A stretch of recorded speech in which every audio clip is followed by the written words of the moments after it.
Ladies and gentlemen, listen carefully. Too many people in life believe that success comes from saying yes to everything, from being present everywhere, from being available at every call. But let me ask you something. Does gold make itself easy to find? Do diamonds sit on the surface waiting for someone to pick them up? No. Their value is in their rarity, in their refinement, in the distinction. Your problem is not that you are unnoticed. Your problem is that you have made yourself too common. You have confused accessibility with importance. And today I want to shake your mindset, because true impact in life comes not from being everywhere, but from being valuable. Listen to me carefully. One of the greatest mistakes you can ever make is believing that your significance is measured by how many people have access to you. Many of you are exhausted, frustrated, and stretched beyond your limits, not because you lack potential, but because you have given too much of yourself to things that do not serve your destiny. You have mistaken activity for progress, busyness for effectiveness, and availability for value. Let me ask you, have you ever seen a lion chasing every insect that crosses its path? Have you ever seen an eagle flapping its wings at every gust of wind? No, a lion moves with focus. An eagle soars with precision. But look at you, running in every direction, answering every call, responding to every demand, trying to please everyone, hoping that being available will make you important. The truth is, people do not value what they can access too easily. If you are always present, you become ordinary. If you are always available, you become predictable. And anything that is predictable loses its power. Even the sun, though it shines every day, is ignored by most. But let a rare eclipse happen, and the whole world stops to watch. Why? Because value is in scarcity, not in commonness. Some of you are frustrated, saying, they don't appreciate me, they take me for granted. But the problem is not them, the problem is you. You have given yourself too freely. You have not guarded your time, your energy, or your presence. And let me tell you something. Whatever is not protected will be exploited. Even Jesus, the Son of God, understood this principle. He did not make himself available to everyone at all times. He withdrew, he prayed alone, he spent time with a select few, and even among the 12 disciples, he had an inner circle, Peter, James, and John. Why? Because he understood that indiscriminate availability weakens impact. Some of you need to stop making yourself an open door and start becoming a select invitation. Let me take you back to Joseph. He was in Potiphar's house, a trusted servant. And then came a moment, a test. Potiphar's wife wanted him. She wanted access. She wanted to use him for her pleasure. And Joseph had two choices: be available or be valuable. If he had chosen to be available, he would have lost his destiny for a moment of convenience. But instead, he chose to be valuable, and that decision placed him on a path to the palace. Some of you are sacrificing your future on the altar of immediate availability. You are saying yes to everything, and in doing so, you are saying no to your destiny. Every yes you give to something unimportant is a no to something critical. Every time you make yourself accessible to distractions, you are closing the door on your own greatness. Wake up. You were not created to be common. You were not designed to be everywhere at all times. You must guard your presence. Choose where you invest your energy. Not every call deserves an answer. Not every opportunity is your assignment. Not every invitation requires your presence.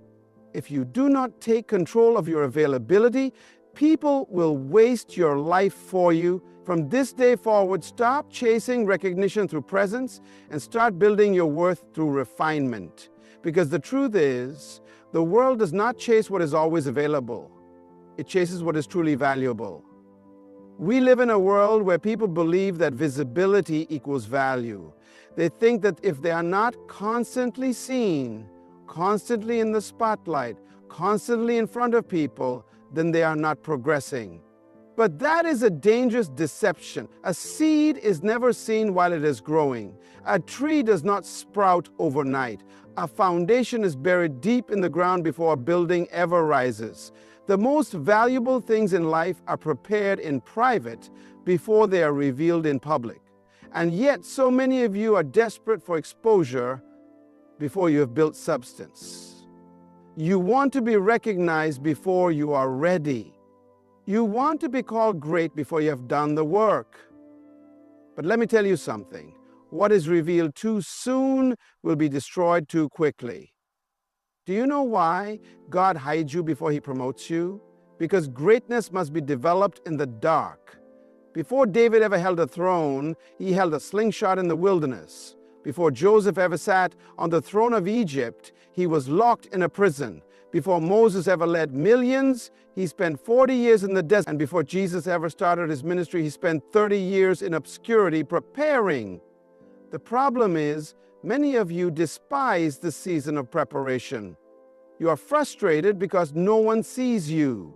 You are impatient because your gift has not yet been recognized. But let me ask you, do you want to be seen too soon and fail? Or do you want to be prepared fully so that when you are seen, you stay?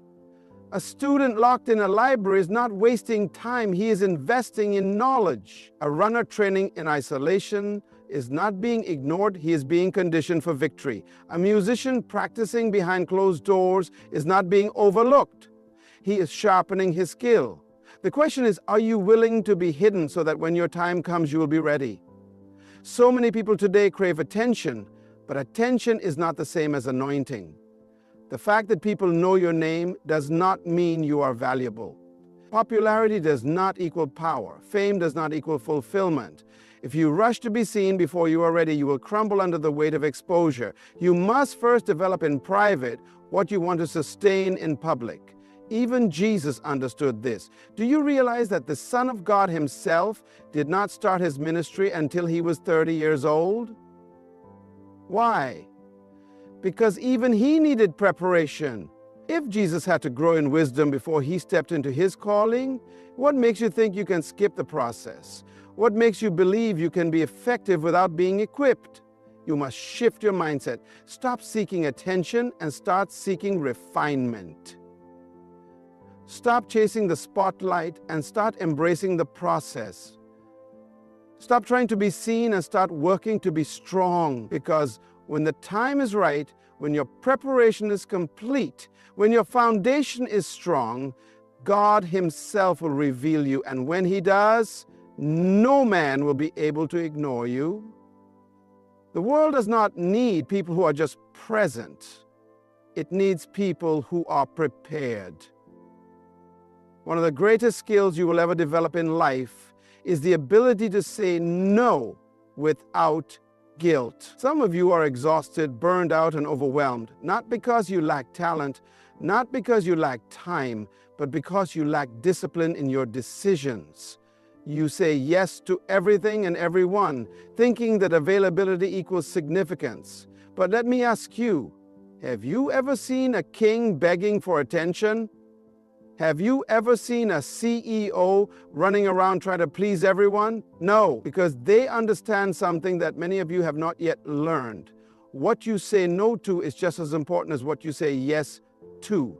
The enemy of purpose is not always failure. Sometimes it is distraction.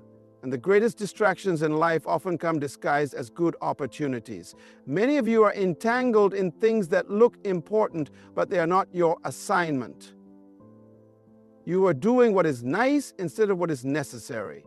You are busy, but you are not productive. You are helping everyone, but you are not building yourself. And the reason is simple. You have not yet mastered the power of saying no. Joseph was given an opportunity to say yes to Potiphar's wife. It was an easy offer, a secret pleasure, a shortcut to favor. But Joseph understood something. You can gain temporary pleasure and lose eternal purpose. He knew that saying yes to her was saying no to his destiny. And so he ran. He didn't negotiate. He didn't compromise. He didn't delay. He ran. Because sometimes your greatest act of wisdom is not what you accept, but what you reject. Some of you need to stop negotiating with distractions. You keep entertaining things that God has called you to walk away from. You keep justifying relationships that are draining your strength. You keep saying yes to obligations that are not aligned with your calling. But hear me today. Just because something is good does not mean it is God. Just because something is available does not mean it is assigned to you. If you are not careful, you will spend your life saying yes to small things and miss out on the great things you were born for. Even Jesus understood this. Do you realize that Jesus did not heal every sick person on earth? He did not go to every city. He did not say yes to every request. At one point, people begged him to stay in one place, but he refused because he knew he was called to move forward. He didn't live to please men. He lived to fulfill purpose. And that is why he could confidently say, "It is finished." Some of you are exhausted because you are trying to finish assignments that God never gave you. It is time to reset your priorities. It is time to value your purpose more than people's opinions. It is time to recognize that every yes you give to something small is a no to something greater. So stop feeling guilty for guarding your time. Stop apologizing for protecting your purpose. Stop explaining yourself for choosing destiny over distraction. Because in the end, life will not reward you for how many things you did. It will reward you for doing the right things. The world does not reward mediocrity. It does not chase after the average. It does not celebrate the ones who dabble in everything but master nothing. Look around you. Who are the people that rise to the top? Who are the individuals that nations seek, that industries pay millions for, that history remembers? It is not those who do many things. It is those who have mastered one thing. The tragedy of our generation is that too many people are trying to be everything to everyone. One day they are chasing this, the next day they are pursuing that. They jump from skill to skill, from career to career, from purpose to purpose, thinking that success is found in doing more. But hear me today. Excellence is not in multiplicity, it is in mastery. David was not known because he tried everything. He was known because he mastered one thing. While his brothers were busy trying to be warriors, he was in the field perfecting his slingshot. While others were using swords and shields, he was refining his aim. And when the day of opportunity came, the army of Israel had thousands of men with weapons, but only one who had mastered his skill. Only one who had the confidence to step forward. And it was one stone from one slingshot in the hand of one prepared man that brought down Goliath. Some of you are frustrated because you see others being elevated while you remain stagnant. The problem is not that you lack talent. The problem is that you have not yet specialized. You are too scattered. You are too divided. You are too unfocused. You want to be good at everything, and that is why you are excellent at nothing. Look at the world around you. If a man masters medicine, they call him a doctor. If a man masters law, they call him a lawyer. If a man masters music, they call him a maestro. The world respects those who refine their gift, who discipline their skill, who focus their energy until they become undeniable. Even Jesus understood this principle. He did not come to earth to do everything. He came to do one thing. He said, "For this reason I was born, and for this cause I came into the world." He had one mission, one focus, one purpose. And because of that, he changed the world in just 3 years of ministry. What would happen if you focused on one thing the way Jesus did? What would happen if you mastered your gift instead of spreading yourself thin? The world does not chase after the common. It pursues the extraordinary. And the extraordinary is simply the ordinary that has been refined, disciplined, and perfected. Stop trying to be everything. Stop running in every direction. Find your one thing. Develop it, refine it, master it. And when you do, the world will come looking for you. Anything that is too common loses its value. The more accessible something is, the less people appreciate it. More easily they can reach you, the less they respect you. The more you say yes to every demand, the less they see you as significant. The reason why gold is expensive is because you cannot find it on the surface. It must be discovered. The reason why diamonds are priceless is because they are hidden, waiting for those who are willing to pay the price to mine them. So why have you made yourself so common? Why have you allowed yourself to be so easily reached, so easily drained, so easily taken for granted? Many of you are frustrated because people do not value you. They do not respect your time, they do not appreciate your presence, and they do not recognize your worth. But the problem is not them, the problem is you. You have given unlimited access to those who have not earned it. You have allowed yourself to be available at all times to all people for all things. But hear me today, your value increases when your access decreases. Jesus, the Son of God, did not allow himself to be everywhere at all times. He was strategic about his presence. He chose when to be seen, who to invest in, and where to spend his time. He spoke to the crowds, but he poured into the 12. And even among the 12, he had 3, Peter, James, and John, who had closer access to him than the rest. Why? Because indiscriminate access dilutes impact. You cannot be everywhere for everyone and still be effective. Some of you are trying so hard to be liked that you have made yourselves common. You say yes to every meeting, yes to every request, yes to every opportunity, hoping that people will see your value. But let me tell you something. Kings do not beg for attention. Great leaders do not run after people. Those who carry true value do not chase. They choose. Do you know why some people never grow? Because they're too available. Do you know why some businesses never expand? Because they cater to everyone instead of focusing on those who value them. Even luxury brands understand this principle. You will never see a Rolls-Royce advertisement on television. You will never see a private jet company begging for customers. Why? Because they understand that rarity creates demand. The more restricted something is, the more value it becomes. It is time for you to guard your presence. It is time for you to be selective about where you invest your energy. It is time for you to recognize that being everywhere does not make you important. Being valuable does. Stop making yourself so common. Stop being so easily accessed. Stop giving your time to those who do not appreciate it. Because the truth is, people respect what they must reach for. And when you begin to guard your time, protect your energy, and limit your access, your value will rise. True success is not measured by how many people know you.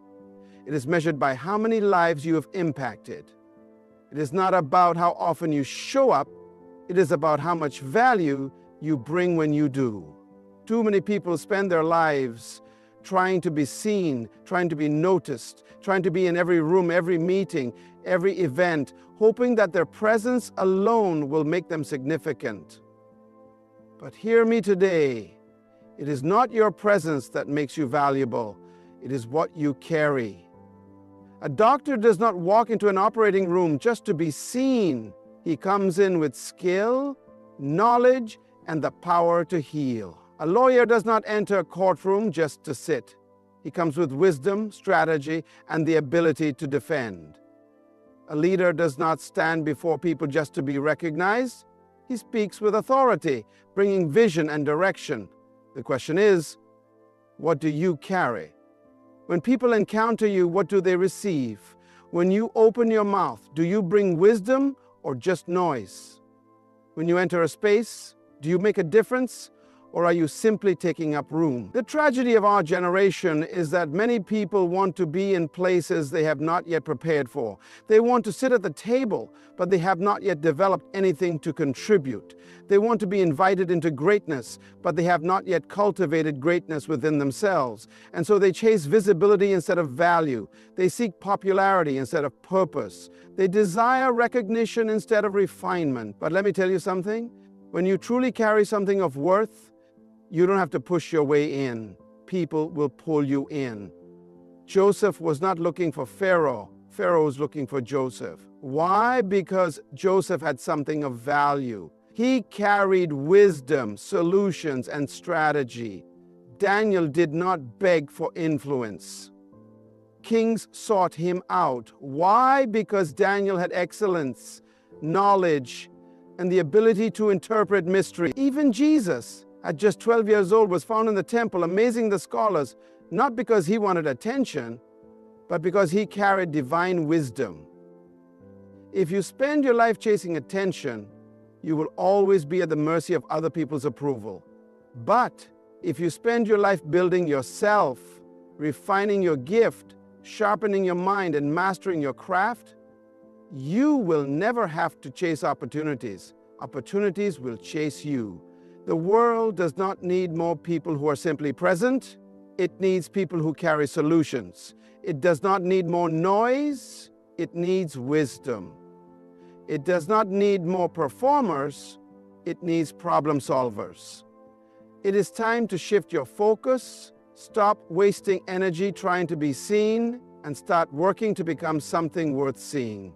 Stop running after invitations and start preparing so that when the right doors open, you deserve to walk through them. Because in the end, the world does not remember those who are always available. It remembers those who were truly valuable. The truth is, your life is not meant to be a constant scramble for attention, validation, or approval. You are not designed to be everywhere at all times, just trying to be seen. You were designed to be valuable, to bring something unique into this world that no one else can bring. It is time for you to stop chasing visibility and start focusing on what truly matters: your purpose, your preparation, and your impact. You are not here to just fill space. You are here to leave a mark. Your value is not in how much you are seen, but in how much you matter. So let me ask you this. Are you ready to stop being common and start being valuable? Are you ready to guard your time, protect your energy, and refine your skills until the world comes looking for you? Are you willing to embrace the process of growth even when it means being hidden for a season? Because when you do, your life will no longer be about availability. It'll be about the power of your presence. And trust me, when you are truly valuable, you will never have to chase success. It will chase you. Good luck on your journey. Keep refining, keep building, and keep preparing. Your time is coming. Thank you.